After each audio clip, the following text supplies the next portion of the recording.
uma super oportunidade para a gente resolver talvez o problema, uma super oportunidade para a gente, digamos que, qual que é o grande problema que a gente tem hoje? A percepção social. A percepção social a respeito do que aconteceu. Hoje a gente tem uma super oportunidade de resolver a questão da percepção social. E para resolver a questão da percepção social, a gente precisa saber lidar com o povo que foi enganado. A coisa não está a nível jurídico. A coisa é muito mais profunda. Eu acredito na Raquel Sherazade ter mudado de ideia, mas eu não acredito neles. Estopa, estamos acompanhando os desdobramentos das gravações do Intercept, mas sua opinião sobre o que pode ocorrer com Moro? Boa pergunta. Olha, pode não acontecer nada. Eu falo com vocês que o Moro, se ele cair, ele vai arrastar gente poderosa com ele. E como ele pode arrastar gente poderosa com ele, eu acredito que se a gente não fizer nada, pode não acontecer nada. Hoje eu vou falar aqui sorte extra. Assim que eu ler os superchats que chegaram, eu vou falar sobre como a gente deve lidar com essa situação, como a gente deve lutar e compartilhar essa ideia para que a gente consiga conquistar pessoas, porque não está a nível jurídico. A decisão dos problemas do Brasil não está pelo fato do Moro ter fraudado o Poder Judiciário, não está a nível jurídico, está a nível de povo. É um processo revolucionário. A gente não precisa pegar em armas, mas a gente precisa mostrar que o povo sabe da verdade e que a gente é a maioria. Porque senão, não vai acontecer nada. Isso é o mais importante. Não se iluda que o fato do Moro ter sido exposto vai derrubar a Operação Lava Jato. Não é bem assim, não. E sim, começou um conflito de poder. Imagino eu que o Congresso todo quer o Moro fora, porque o Moro virou um superpoder no Brasil, mas, ao mesmo tempo, as pessoas que poderiam chutar o Moro, elas têm medo porque elas estão envolvidas. A minha preocupação é que o portal de esquerda 247 está começando a disseminar teorias de conspiração que são de detrimento ao Glenn Greenwald. Eu não sei quais teorias que você está falando, mas todas as teorias que a gente trazia antes eram teorias da conspiração e o Glenn está mostrando tudo que era tudo verdade, entendeu?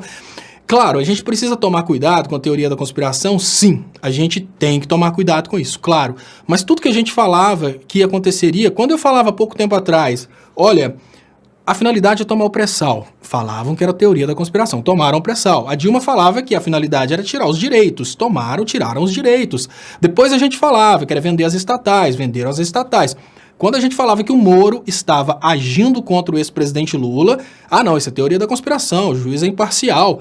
Eu não tenho visto teoria da conspiração até hoje, porque tudo que era teoria da conspiração antes, agora está se tornando fato. Então é muito difícil continuar acreditando que tudo é teoria da conspiração. Gente, o termo teoria da conspiração, ele foi criado exatamente para reprimir as pessoas que pensam um pouco além, tá?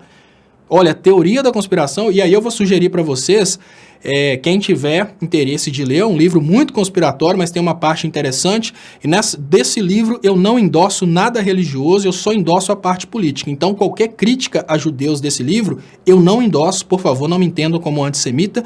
Temos excelentes judeus progressistas, temos, obviamente, uma religião no Brasil que é descendente da religião do judaica, então não sou antissemita, mas eu sugiro o livro A Sinagoga de Satanás, The Synagogue of Satan, que aí você vai entender que até o termo teoria da conspiração foi cunhado para calar a boca de quem fala aquilo que não deve ser dito.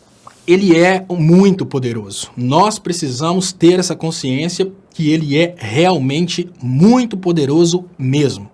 Como que a gente consegue tirar o marreco de Maringá? Após a exposição, nós precisamos criar uma conscientização no país.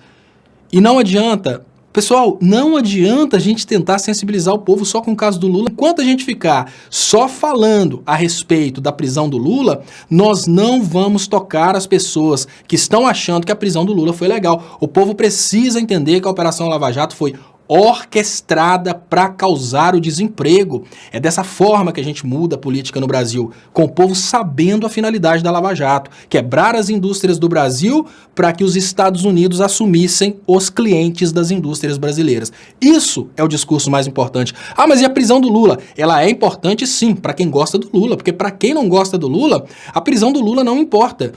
Olha o que a humanidade foi capaz de fazer. A humanidade foi capaz de fazer o genocídio. A humanidade foi capaz de jogar bomba lá no Japão, jogar bomba em 2 cidades do Japão, bombas nucleares, e aquilo é comemorado até hoje como sendo um ataque de libertação. Até hoje nascem pessoas lá com deficiência. A humanidade brasileira foi capaz de aceitar a prisão de uma pessoa que poderia ter se vendido e poderia estar do lado das elites, mas preferiu ficar do lado dos mais humildes. Mas não é só isso, não. A humanidade decidiu condenar à morte o Sócrates porque o Sócrates queria educar os jovens da sua sociedade. A humanidade crucificou Jesus Cristo porque Jesus Cristo queria que Deus fosse acessível a todos e não apenas a uma determinada raça sobre a Terra. A humanidade nossa aqui, do Brasil, de Minas Gerais, ela esquartejou o Tiradentes porque o Tiradentes queria a Inconfidência Mineira, queria que a riqueza de Minas ficasse para o povo mineiro.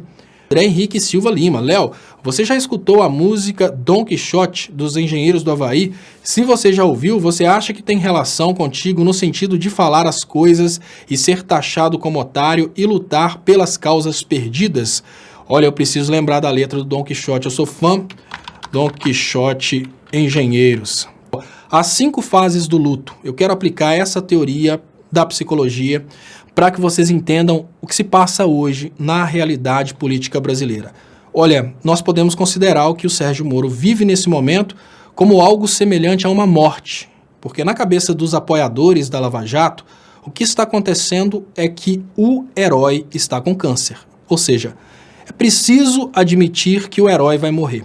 Na primeira fase, que é a negação, as pessoas entram em parafuso. Os apoiadores da Operação Lava Jato, eles entram em parafuso, entram em desespero e negam de todas as formas que o Sérgio Moro é um impostor. Nesse momento, eles ficam desesperados e partem para a fase da raiva. Na fase da raiva, eles atacam tudo e todos. Eles vão te atacar, vão te xingar, vão falar que você é petista, vão usar todas as formas de ataque possíveis. E nessa fase da raiva, eles ainda estão cegos. Então, olha, pessoal, se você chega perto do eleitor do Bolsonaro nesse momento e você mostra para ele uma evidência de um vazamento do Sérgio Moro, ele parte para a raiva, te chama de petista, fala como você acredita nisso, ou seja, negação, briga, e pode acontecer 2 coisas. Ele volta a apoiar a Lava Jato, porque ele ficou na primeira e na segunda, saiu da negação, foi para a raiva, voltou para a negação e acabou voltando para a Lava Jato, mas ele pode cair também numa próxima fase, que no caso de ontem, né, eu vi como a fase da barganha, porque olha só, a fase da barganha ela pode acontecer tanto antes e depois da depressão nesse novo gráfico. Na fase da depressão e barganha, eles vão tentar achar motivos que justifiquem o posicionamento deles e o posicionamento da Lava Jato.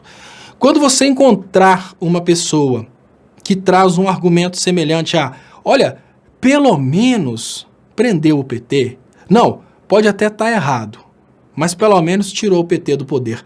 Essa pessoa já admitiu que o Moro está errado, já admitiu que as coisas estavam sempre erradas, mas ele não consegue admitir que ele estava do lado errado, então ele está nessa fase da barganha, ele está tentando entender o que aconteceu, ele está tentando negociar com o que aconteceu. É nesse momento que você pode discutir para tentar conduzir esse cara para a fase da depressão, que é onde ele vai refletir sobre tudo que ele fez, os amigos que ele perdeu, o ex-presidente Lula que ele atacou, tudo que o Lula fez e ele atacou. Então, nesse momento, você pode discutir com ele, mas sempre com muito respeito. Por quê? Uma pessoa pode sair da primeira fase e chegar na 4ª e voltar na primeira, porque ela vai estar sempre tentando segurar o que ela acredita. Então, quais são as técnicas desse momento? Não é mais momento para a gente brigar, porque agora temos evidência. É momento para conversarmos de uma forma serena. O Glenn está soltando tudo em doses homeopáticas, porque soltando tudo aos poucos fica difícil. Uma pessoa acaba de ter mais um tapa na cara, ela vai para a fase da negação, raiva, depressão e entra na barganha. Ela pode partir para a aceitação, como ela pode voltar para a primeira fase. Depois vem outra notícia, a pessoa percorre isso tudo.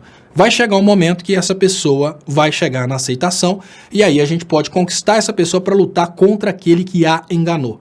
Então qual que tem que ser a nossa postura nesse momento? Nesse momento a gente não precisa mais brigar e nem humilhar os eleitores do Bolsonaro. Nesse momento, nós precisamos deixar bem claro para o eleitor do Bolsonaro que ele foi enganado.